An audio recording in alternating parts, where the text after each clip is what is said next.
Hi friends, आज के इस वीडियो में डीएलएड एंट्रेंस एग्जाम के लिए पीवाईक्यू टेस्ट 13 करने वाले हैं। प्रश्न नंबर 1, दांडी यात्रा कितने दिन चली थी? दोस्तों, दांडी यात्रा कुल 24 दिन चला था। 12 मार्च 1930 को शुरू हुआ था। 12 मार्च 1930 को शुरू हुआ था और 6 अप्रैल 1930 को समाप्त हुआ था। 6 अप्रैल 1930 को समाप्त हुआ था। ओके फ्रेंड्स, इसमें कुल 24 दिन लगे थे। आगे बढ़ते हैं फ्रेंड्स। 1930 में महात्मा गांधी ने सविनय अवज्ञा आंदोलन कहां से शुरू किया था? तो दांडी से ही शुरू किया था, नमक कानून को तोड़कर। आगे बढ़ते हैं दोस्तों। महात्मा गांधी का भारत में पहला सत्याग्रह कौन सा था? तो चंपारण था 1917 में। गांधी जी की जान किसने बचाई थी? तो बत्तख मियाँ ने। याद रखिएगा, ये शॉर्ट भी आपने देखा होगा तेजस्वी जी का। बत्तख मियाँ ने गांधी जी की जान बचाई थी, याद रखिएगा। दक्षिण अफ्रीका में महात्मा गांधी द्वारा प्रकाशित पत्रिका का नाम क्या है? दोस्तों, दक्षिण अफ्रीका में महात्मा गांधी द्वारा प्रकाशित पत्रिका का नाम इंडियन ओपिनियन है। Okay, Indian opinion. आगे बढ़ते हैं। महात्मा गांधी की मृत्यु पर किसने कहा हमारे जीवन से प्रकाश चला गया? Most repeated question Jawaharlal Nehru ने कहा था। आगे बढ़ते हैं। किस कॉलेज में गांधी जी ने पढ़ाई की थी? करेक्ट आंसर हो जाएगा सामल दास कॉलेज भावनगर में। करेक्ट आंसर ऑप्शन ए होगा। नेक्स्ट प्रश्न most important, most repeated. Bihar में 3 कठिया पद्धति के तहत कितने भाग पर नील की खेती करना अनिवार्य था? आप सभी जानते हैं फ्रेंड्स, 1 बीघा में 20 कट्ठा होता है। तो 3 कठिया में मतलब कि 20 में से 3 कट्ठे पर जो है 20 कट्ठे में से 3 कट्ठे पर खेती करना अनिवार्य है नील का। ये था। ओके, अंग्रेजों ने गांधी जी ने किस सत्याग्रह में सविनय अवज्ञा का प्रयोग किया? किस सत्याग्रह में सविनय अवज्ञा का प्रयोग किया? तो करेक्ट आंसर यहां पर हो जाएगा हमारा चंपारण सत्याग्रह में। गांधी जी अफ्रीका में कितने वर्ष रहे थे? तो गांधी जी अफ्रीका में फ्रेंड्स रहे थे कुल 21 वर्ष।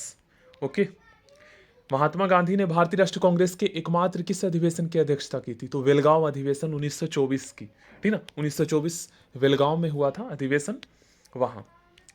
किस घटना के बाद गांधी जी ने असहयोग आंदोलन को अपनी हिमालय जैसी भूल बताई थी? चौरी चौरा में जो घटना हुई थी ना 5 फरवरी 1922 को, लगभग 22 पुलिसकर्मी शहीद हो गए थे। आप सभी जानते हैं 1 अगस्त 1920 को गांधी जी ने असहयोग आंदोलन शुरू किया था। ओके फ्रेंड्स, इसी वजह से लगभग जो है 2 साल बाद 5 फरवरी 1922 को चौरी चौरा में एक घटना हो जाता है 5 फरवरी 1922 को, जिस वजह से गांधी जी असहयोग आंदोलन को वापस ले लेते हैं। असहयोग आंदोलन को बंद कब किया था गांधी जी ने?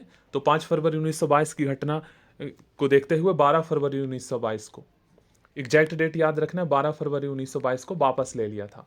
ओके, इसी को हिमालय जैसी भूल कहा था। असहयोग आंदोलन किस वर्ष से शुरू किया गया था? तो 1 अगस्त 1920 को शुरू किया गया था गांधी जी के द्वारा। किसके बुलावे पर गांधी जी अफ्रीका गए थे? तो ये अपने दोस्त एक व्यापारी थे अब्दुल्ला, उसके कहने पर, क्योंकि गांधी जी वकील थे तो इनका काम था पैरवी करना। करो या मरो का संबंध किस आंदोलन से है? तो भारत छोड़ो आंदोलन से है, जो कि 8 अगस्त 1942 को शुरू हुआ था। मतलब कह सकते हो 9 अगस्त, 8 या 9 अगस्त में कोई ही एक ऑप्शन देगा। राजकुमार शुक्ल किस गांव के निवासी थे? तो मुरली वराहवा गांव के निवासी थे।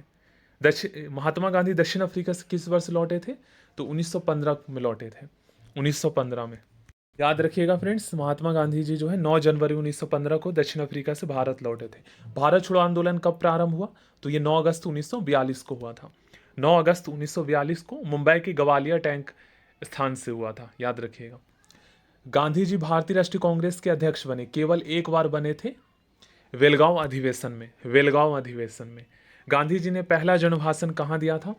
तो ये दिया था फ्रेंड्स, पहला जन भाषण जो है ये वाराणसी में। भारत छोड़ो आंदोलन के समय इंग्लैंड का प्रधानमंत्री कौन था? तो 1942 के समय 1942 में हुआ था, 9 अगस्त 1942 को भारत छोड़ो आंदोलन। तो उस समय इंग्लैंड का प्रधानमंत्री फ्रेंड्स विंस्टन चर्चिल था, और भारत की स्वतंत्रता के समय क्लेमेंट एटली था। गांधी इरविन समझौता, जिसे दिल्ली समझौता भी कहा जाता है, क्योंकि यह दिल्ली में हुआ था 5 मार्च 1931 को, याद रखिएगा 5 मार्च 1931 को हुआ था गांधी इरविन समझौता। आगे बढ़ते हैं दोस्तों, जिसे ये दिल्ली समझौता के नाम से भी जाना जाता है। मोस्ट इंपॉर्टेंट है, दक्षिण अफ्रीका से किस रेलवे स्टेशन पर महात्मा गांधी दक्षिण अफ्रीका के किस रेलवे स्टेशन पर महात्मा गांधी को ट्रेन से बाहर फेंका गया था? तो पीटर्सबर्ग में। ओके फ्रेंड्स, आगे बढ़ते हैं। चंपारण सत्याग्रह के दौरान गांधी जी पर मुकदमा कहाँ में चलाया गया था? तो मोतिहारी में चलाया गया था। गांधी जी पर मुकदमा बाद में छोड़ दिया गया था। गांधी जी 1917 में चंपारण की यात्रा की थी, किसके कहने पर? सभी को पता है फ्रेंड्स, राजकुमार शुक्ल के अनुरोध पर। गांधी जी को बापू की उपाधि किसने दी थी?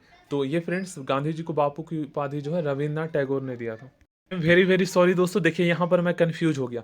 बापू की उपाधि जवाहरलाल नेहरू ने दिया था, जबकि महात्मा की उपाधि रविन्द्रनाथ टैगोर जी ने दिया था। ठीक ना? अगर आपसे पूछा जाए कि महात्मा की उपाधि किसने दिया था, तब आपको रविन्द्रनाथ टैगोर बताना है, और बापू की उपाधि तो जवाहरलाल नेहरू। ठीक ना? किस घटना ने गांधी जी को भारत के स्वतंत्रता संग्राम के क्षेत्र में लाकर खड़ा कर दिया था? वह कौन सी घटना थी? तो करेक्ट आंसर हो जाएगा जलियांवाला बाग की घटना। ओके फ्रेंड्स, इसकी जांच के लिए हंटर कमीशन का गठन किया गया था। 13 अप्रैल 1919 को यह घटना हुई थी, क्योंकि इससे बहुत सारे क्वेश्चंस भी ये बिहार डीएलएड के एंट्रेंस एग्जाम में पूछे गए हैं। चौरी चौरा घटना किस में गांधी जी कहाँ थे? तो उस टाइम पे फ्रेंड्स गांधी जी वर्दौली में थे। गांधी इरविन समझौता किससे संबंधित है? तो गांधी इरविन समझौता फ्रेंड्स ये संबंधित है असविनय अवज्ञा आंदोलन, क्योंकि इसको स्थगित करने के लिए गांधी इरविन समझौते में 3 बातें रखी गई थी। राजनीतिक कैदियों को छोड़ना, नमक कानून को नमक से कानून को हटाना, मतलब वही कर को। याद रखिएगा गांधी इरविन समझौते में गांधी जी ने 11 सूत्रीय मांग रखा था, लेकिन उसमें कुछ ही बातें मानी गई थी। ठीक है ना? 11 सूत्रीय मांग रखा था गांधी इरविन समझौते में। ऑप्शन बी करेक्ट हो जाएगा। गांधी जी को सर्वप्रथम राष्ट्रपिता किसने कहा? तो देखिए यहां पर राष्ट्रपिता महात्मा और बापू, बापू कहा था जवाहरलाल नेहरू ने, और महात्मा रविन्द्रनाथ टैगोर ने, और राष्ट्रपिता सुभाष चंद्र बोस ने कहा था। Okay, most repeated question. Subhash Chandra Bose ने राष्ट्रपिता की उपाधि दी महात्मा गांधी को। आगे बढ़ते हैं, 30 जनवरी 1948 हो जाएगा।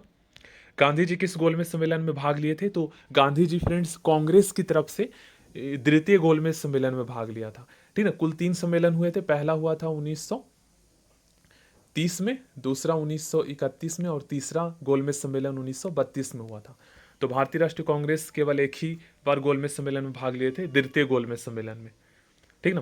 तीनों गोलमेज सम्मेलन में भाग लेने वाले एकमात्र व्यक्ति कौन थे? तो डॉक्टर वी.आर. अम्बेडकर थे, जो तीनों गोलमेज सम्मेलन में भाग लिए थे, जो कि कहाँ हुआ था? इंग्लैंड में हुआ था। महात्मा गांधी के राजनीतिक गुरु, दोस्तों ये क्वेश्चन बीपीएससी टीचर के एग्जाम में भी पूछा जा चुका है, डीएलएड तो दूर की बात है।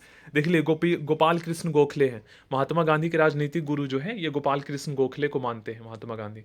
ओके, जब वो महात्मा गांधी अफ्रीका से वापस आए थे तो उन्हें 1 साल तक कहा था कि आप मौन धारण कर लो, कुछ भी नहीं कहना है, अभी समझना है भारतीय राजनीतिक परिवेश को। दांडी यात्रा में गांधी जी ने कितनी दूरी तय करके नमक कानून का विरोध किया था? तो करेक्ट आंसर हो जाएगा हमारा यहाँ पर 388 किलोमीटर। महात्मा गांधी ने हिंद स्वराज की रचना कब की थी? दोस्तों हिंद स्वराज की रचना जब वे इंग्लैंड से दक्षिण अफ्रीका यात्रा कर रहे थे। याद रखिएगा दोस्तों, महात्मा गांधी जब इंग्लैंड से दक्षिण अफ्रीका जा रहे थे तब इन्होंने हिंद स्वराज की रचना की थी। ओके फ्रेंड्स, और इंडियन ओपिनियन जब वह दक्षिण अफ्रीका में थे तब किए थे। दांडी गुजरात के किस जिले में है? तो ये नवसारी जिले में है। ओके, महात्मा गांधी की आत्मकथा का नाम क्या है? तो करेक्ट आंसर हो जाएगा बी और सी दोनों, एक्सपेरिमेंट विथ माई ट्रूथ और नवजीवन। ओके फ्रेंड्स, गांधी जी कितने सहयोगियों के साथ दांडी की यात्रा की थी? तो कुल 78 सहयोगियों के साथ।